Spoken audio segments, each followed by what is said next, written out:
ఈరోజు అరకులో చంద్రబాబు నాయుడిని ప్రజలు తన్ని తరిమేశారనే చెప్పాలి. ఎందుకంటే జనాలే లేక పాపం కుర్చీలకి ప్రసంగం చెప్పుకుంటుంటారు. అది ఏమో మరి అది ఒక చంద్రబాబు నాయుడికి జనాలు లేకపోయినా కూడా ఖాళీ చైర్లకైనా ఆ ప్రసంగం తను ఏం చెప్పాలనుకుంటాడో చెప్పేస్తాడు అనమాట. ఎందుకంటే జనాలతో అవసరం లేదు, పచ్చ మీడియా ఉందిగా లైవ్ ఇవ్వడానికి పచ్చ మీడియా. కాబట్టి పచ్చ మీడియానే నమ్ముకున్నాడు కానీ ప్రజలు నమ్ముకోలేదనమాట. పాపం ఆ ఖాళీ కుర్చీలతో ఎలా చూడండి, ఒక పక్క జగన్మోహన్ రెడ్డి గారి జనంతో సభ మెరిసిపోతూ ఉంటే ఇక్కడ జనాలు లేని సభతో ఏడుస్తున్నాడు చంద్రబాబు నాయుడు. జనాలు కుర్చీలకి అది వాళ్ళు చెప్తున్నారు ఖాళీ కుర్చీలు ఉన్నాయని. మీరు ఇది ఈరోజు అరకులో కూడా చంద్రబాబు నాయుడికి పెద్ద షాక్ ఇచ్చారని చెప్పాలి.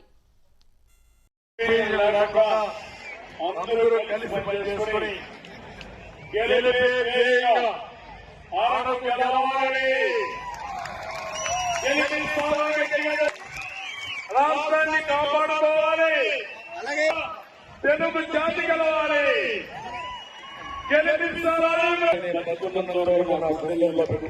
మరొకసారి అందరికీ హామీ ఇస్తూ నేను రావడానికి లేదైంది.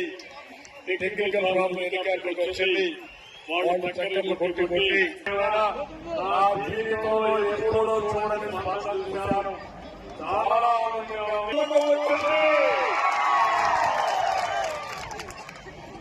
ఈ నమ్మకాన్ని